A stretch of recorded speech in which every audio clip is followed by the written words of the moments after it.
Keeping busy? Nice place, right? You're keeping us busy.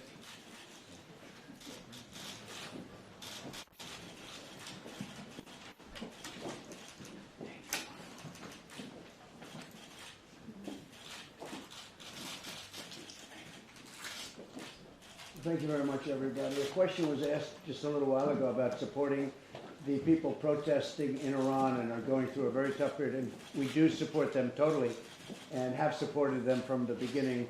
The question was asked, do we support them, I thought, financially? And we haven't supported them. I don't know that we've ever been actually asked to support them financially. And somebody asked, maybe we would. But we support them very, very seriously. The people that are protesting in Iran, they're looking for their freedom, and we are fully in support of them. So I wanted to, just in case anybody had any questions. We haven't been asked to support them financially, which I assume that's what the question was, just to make sure everybody understood it. It's an honor to be with a friend of mine who just had a great election victory. Congratulations. Thank you, Donald. And done a very good job. And we actually have a very good relationship, and a good relationship in terms of our countries. We're working on the USMCA. We're trying to get Nancy Pelosi to put it up for a vote. You know, if it gets put up for a vote, it passes. But so far, she hasn't decided to do that. It's up to her. It's actually a single individual has the Speaker of the House. It's that person's decision, and she's the Speaker of the House. And it's a great deal for Mexico and for Canada and for the United States, and it's a lot of jobs for everybody, and it replaces a deal that's really a lousy deal, a bad deal for, I can tell you, what I would say for the United States, that the deal that we have right now is terrible, NAFTA, terrible. It's been a terrible deal for the United States. So we look forward to being able to take the vote on USMCA.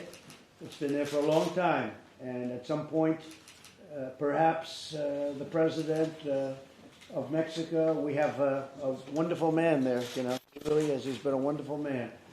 They'll get tired, and the prime minister will get tired. He'll say, look, let's forget this deal, and I could understand it if you did. It's been sitting in Congress now for 6 or 7 months, and it's a great deal for everybody. So hopefully they can get it done and get it done fast. And it's one of the few transactions I think all three countries benefit, really as a unit against the world, if you look at it. It really is a unit against the world. And that's the way we looked at it right from the beginning, so we hope that's the case. Again, congratulations. We're going to be talking about a number of subjects, including additional trade to that, and the military and the military presence, and it's great being at NATO. We had some real success, I think, and some very successful talks having to do with NATO.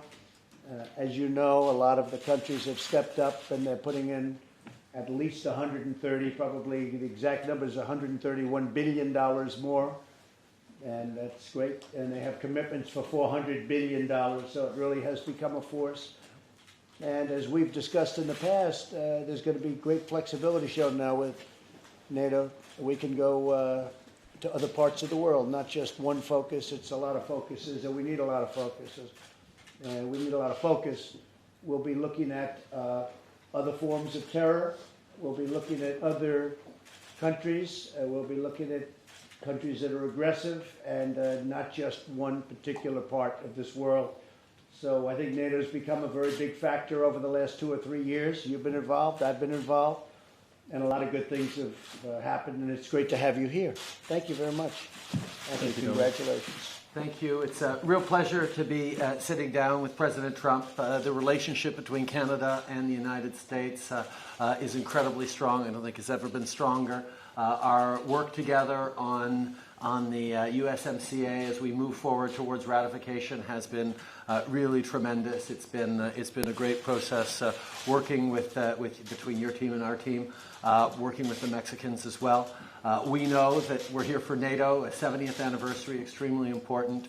The American strength in ensuring that people are stepping up in terms of their military investments is certainly something we've recognized in Canada. We're increasing our defense investments by 70% over these 10 years because we know that making sure that everyone is there to step up and deliver is really important. We have an enhanced forward battle group in Latvia. We're leading the command mission in Baghdad. Canadians are a strong part of this alliance and will continue to be. But this is just a great opportunity for me to sit down with the President and talk about the many issues in which we align and we work together. C'est un grand plaisir d'être ici avec le Président Trump pour parler de la NANA, pour parler de l'OTAN, de parler de nos relations privilégiées. That sounded very good. Any questions? Yeah, Mr. President, climate change is a top priority for the Prime Minister here as well as for President Macron earlier. We've not heard you talk about it on this trip, and it doesn't appear to be on your agenda.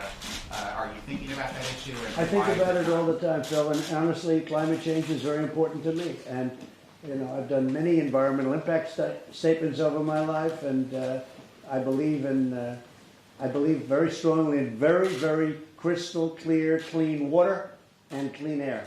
That's a big part of climate change. I also see what's happening with our oceans, where certain countries are dumping unlimited loads of things in and they tend to float toward the United States. I see that happening and nobody's ever seen anything like it, and it's gotten worse.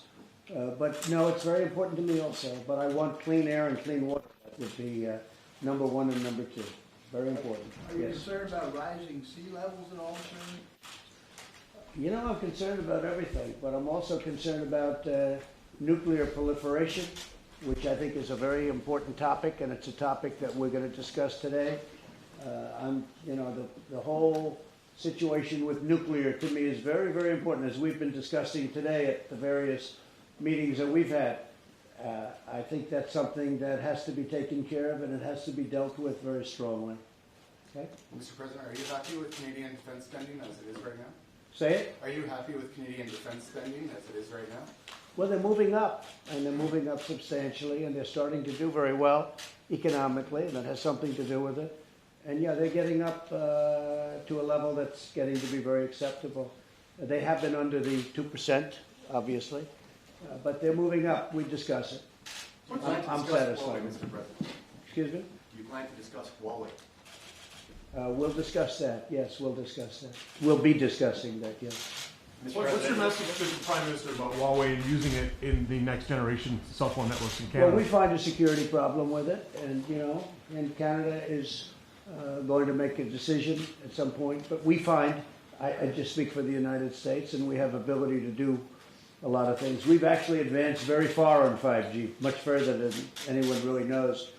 Ajit Pai has headed it up, and he's very good, and we have a lot of action going on with respect to 5G. We're not using Huawei, and we're really some of our great companies are getting much involved with 5G right now. But no, we find a tremendous security problem with respect to Huawei. Mr. President, on the nuclear issue, your comments a little earlier about Russia, the governments of Russia and China trying to come to the table on some sort of agreement on nuclear non-proliferation. That your description of those conversations that you had with those leaders doesn't really mesh with what they've said publicly. I was hoping you might be able to elaborate. What was the last time? Is that what they said publicly? Yeah. Well, look, we've had discussions, and we've also had communications, and I can tell you on behalf of both, they'd like to see something done with it. Now, does that mean they'll agree to do so? I'm the one that terminated the agreement, and I terminated it because they were not living it up to it, and we don't want to be living up to an agreement, and they don't, and so it wasn't fair. But it was also a very obsolete agreement. You know, it covered things that frankly didn't matter anymore. We are looking at doing a new agreement with Russia, and we're looking at doing a new agreement with China, and maybe the three of us will do it together. And they do want to do it. I can tell you that with China, we were at a trade meeting, and I broached the subject, and they were very excited about it. No, they'd like to do it. We may do it with Russia first and then go to China, or we may do it all together, or it may not happen. I mean, to be honest with you, maybe it won't happen. But we are spending a lot of money on nuclear, and we have new nuclear, and we have tremendous renovations of our older capability. And I have to tell you, I see the kind of damage that we're talking about and the kind of power that we have. And it'd be a very sad day if we ever had to use it. It's a very good thing if we could do something to stop making that, fixing that. We'll see what happens. Now, there are other countries, but in terms of the world, we're number one by far. Russia's number two, and China would be number three. China is not. China will be, pretty even over a period of 4 or 5 years. But it's a tremendous expense for them and for us, for everybody. The destructive capability is really unacceptable. So we'll see if we can do something. I think Russia and I think China would like to do it very much. President Trump on NATO spending has called member countries and allied countries in the past delinquent for not meeting the 2% standard. Where would you put Canada in that, as they're not? Slightly delinquent, I'd say, Canada, but they'll be okay. I have confidence. Just slightly delinquent. But no, some are major delinquent. Some are way below 1%, and that's unacceptable. And then if something happens, we're supposed to protect them, and it's not really fair, and it never has been fair. And they're paying up. We are talking to Germany tomorrow, and they're starting to come along. They have to. They have to. Otherwise, if they don't want to, I'll have to do something with respect to trade. So Canada's okay? And with trade, I have all the cards. So we have built something in the last 3 years that's been incredible. You've seen it. We're up $21 trillion. And China's down about $32 trillion. And as you know, for years I've been hearing that it was 2019. In 2019, China's going to become the largest economy. Well, that didn't happen. We're much larger than China now because we've gone up and they've gone down. And they've had their worst year in 56 or 57 years now. By far, they've had the worst year that they've had that they know of. And we don't want that, frankly. But what they were doing was wrong. Mr. President, I think they're going to stop it, and they want to make a deal very badly. Yes. on that question, would you commit if there's a country that's delinquent, as you put it, in paying for their defense spending? Would you commit as President of the United States to defend them if they were attacked? Well, I'm going to be discussing that today, and it's a very interesting question, isn't it? And it also depends on what your definition of delinquent is. For instance, if you have a country that's paying only 1%, and you have some that are paying less than 1%, and they shouldn't be. You have some that are paying less than 1%, and they're wealthy countries on top of everything. Now we go to a new year, and they don't pay. And now we go to yet another year, and they don't pay. Well, now I ask you, do they have to pay for the back years? Okay? Now, so why is it that they owe us for this year, but every time a new year comes out, they don't have to pay? It's wrong. It's not right. So, I could say that you could go back 25 years. I won't do that with Canada, of course. But you could go back, right from the beginning, where they were short of whatever goal it was at the time. It's 2% now. 2% is very low. It should be 4%. 2% is very low. But you have some that are well short of that. But they were short of it last year, the year before, the year before, the year before, right? So they're short all these years.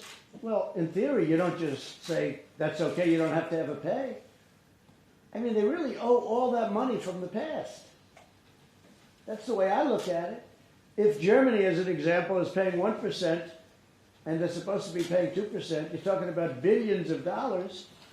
Well, that means that last year, the year before, all of those years, they would owe us money.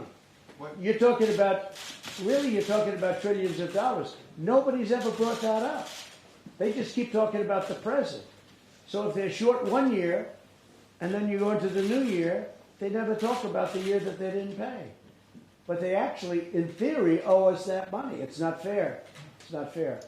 Mr. President, as regards to China, when you met the Prime Minister in June, you talked about trying to help with the 2 prisoners that are Canadians that are in China. Yeah. Have you made any? Well, I have, and I think we've made progress. And I had mentioned that to President Xi, as you know, because it was a big subject at the time.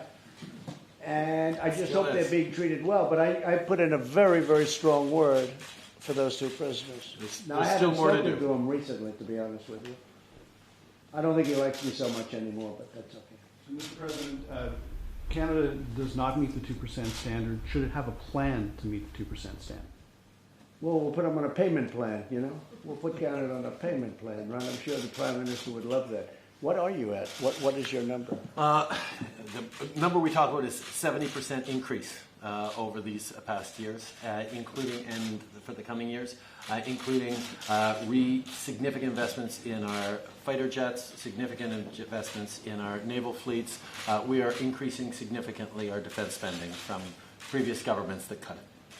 Okay. Where are you now in terms of your number? We're at 135? 1.3. 1.4. And They'll get continuing there. to move They're forward. getting there. They know it's important to do that. And their economy is doing well. They'll get there quickly, I think.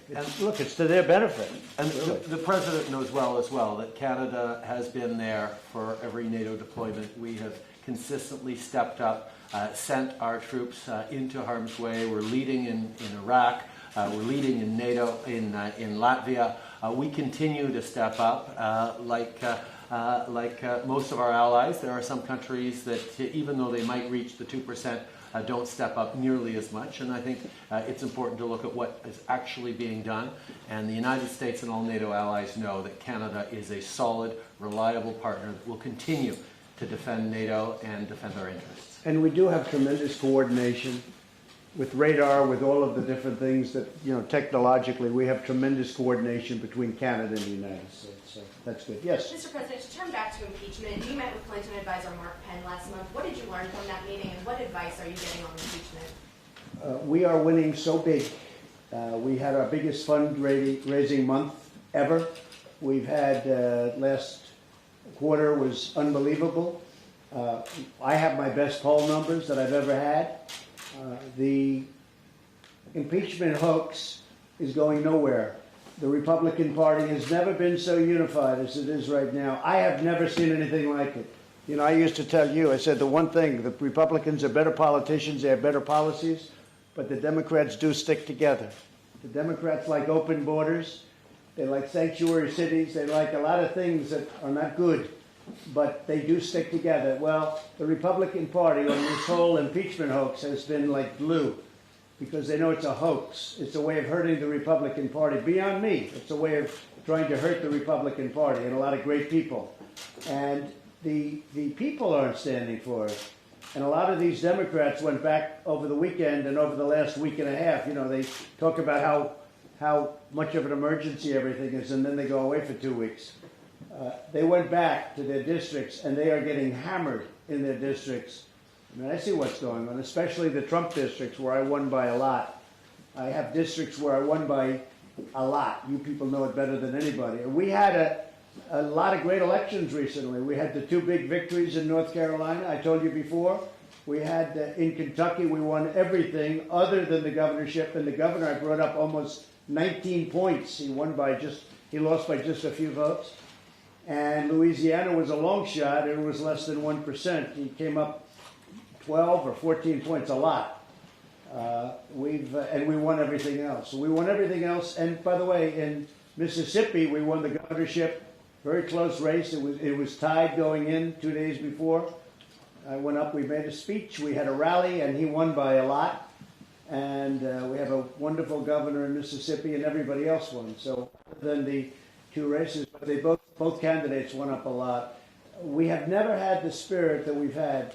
I really believe, I think I can honestly say, I don't think we've ever had the spirit that we have right now in the Republican Party. And the impeachment hoax is what's done it. So that's the way it is. But you know what, honestly, I think you people know that better than I do. Please. Mr. President, the Dow is down more than 400 points right now, in part over the comments you made earlier in this room about the China trade deal extending past. That's okay. Well, it's up. Let me tell you, we took it up. It was about at 16,000 or 15,000, and now it's almost at 30,000. It's going to be at 30,000. No, I have to tell you, if it's not going to be a good deal, I'm not signing a deal. It's peanuts compared to what we have picked up. Record numbers in our stock markets, so that's okay. I mean, that's the way I feel. I have to make the right deal. I'm not going to make a deal that's not going to be great for our country. And it can't be an even deal. If it's an even deal, it's no good, because China, other presidents and leaders of our country have really let us down because they let China get away with something that should have never been allowed to happen.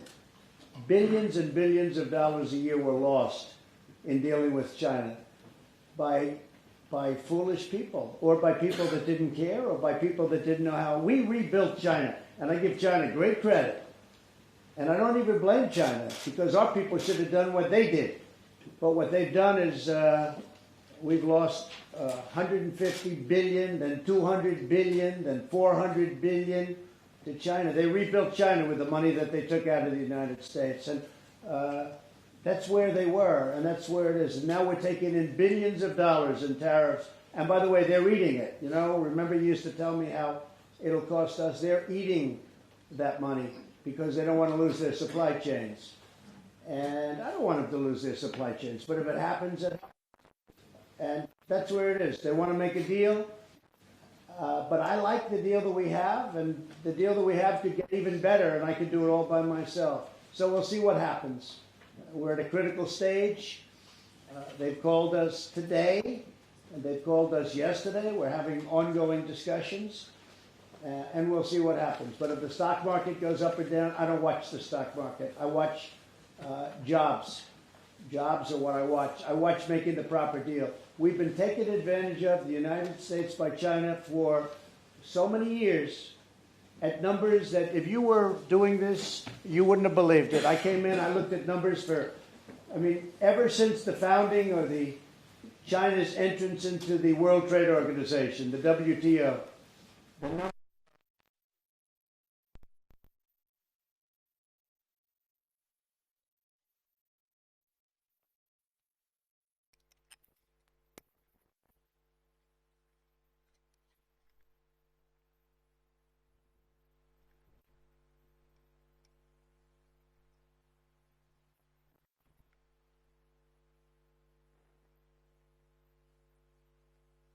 About Article 5 of the NATO Charter. It doesn't signal anything. It's just that when a country is delinquent, they don't pay, and then something happens. Now, usually we look at it as a group, and I think I have to look at it as a group, Phil. So I would look at it as a group, but I think it's very unfair when a country doesn't pay. So most likely I'd do something with respect to trade. But that's one of the things we'll be discussing today. I have to look at it as a group. You can't say, well, gee, this country sitting right in the middle is delinquent, they're not paid, and something happens to that country. I think it's an unlikely circumstance, but I would do something having to do with trade, much more so than what you're suggesting. Right? Back to impeachment concerns. Is it your belief now that there will be a Senate trial, sir? I have no idea. I think they're making a mistake if they do that, but that's okay. They do it, they do it. I think it's a disgrace. I think the Democrats should be ashamed of themselves. If you look at impeachment and the word impeachment, here there was nothing wrong, nothing done wrong. It was a perfect conversation with a very nice gentleman, the president of Ukraine. The conversation was perfect. It was two conversations. They were both perfect. They were transcribed. They were both perfect. And this is what you're going to impeach the president of the United States on? The Republicans have never been stronger, never been more unified. The Democrats have gone crazy. And you know what? They have to be careful. Because when the shoe's on the other foot, and someday, hopefully in a very long distant future, you'll have a Democrat president, you'll have a Republican House, and they'll do the same thing because somebody picked an orange out of a refrigerator and you don't like it, so let's go and impeach him. It's no good. That's not the way our country's supposed to be run. Mr. President, have you selected a new site for the G7 summit next year? We really have, and I think it's been more or less announced. We're going to do it at Camp David, and we'll be doing some very special things at Camp David. It's nearby, it's close. We're going to give very good access to the press. You'll have great access.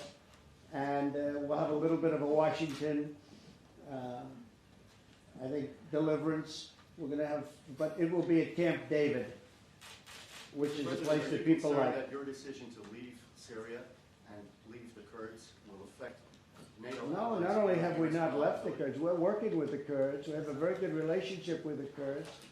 And we've taken the oil. I've taken the oil. We should have done it in other locations, frankly, where we were. I can name 4 of them right now. but we've taken the oil, and that oil is what they lived off of, and that was going to be taken away from them. But now our great soldiers are right around the oil. We've got the oil. But if we didn't have it, they wouldn't be able to survive. The Kurds wouldn't be able to survive. In the impeachment inquiry, you've maintained in a number of these sessions today that you've done nothing wrong in your conduct with Ukraine. Why won't you permit the Secretary of State or the acting White House Chief of Staff to testify? Well, I would. I'd like them to testify, but these are very unfair hearings. And this gives these unfair witch hunt hearings. As an example, I just heard today, they get 3 constitutional lawyers. It's all nonsense. They're just wasting their time. And we get 1. Okay. Now, nobody has to know anything about constitutional law, but they get 3, and we get 1. That's not sounding too good, but that's the way it is. For the hearings, we don't get a lawyer. We don't get any witnesses. We want Biden. We want the son, Hunter. Where's Hunter? We want the son. We want Schiff. We want to interview these people. Well, they said, no, you can't do it. We can't do it. So when it's fair, and it will be fair in the Senate, I would love to have Mike Pompeo. I'd love to have Mick. I'd love to have Rick Perry and many other people testify. But I don't want them to testify when this is a total fix. You know what a fix is? It's a fix. Just think of it. Tomorrow, I don't think anybody's going to watch. I'm not going to watch, but I'm going to be doing this. It's much more exciting. But you know what? Tomorrow, think of it. They get 3 constitutional lawyers, and we get 1. That's not even smart, because it's not going to matter.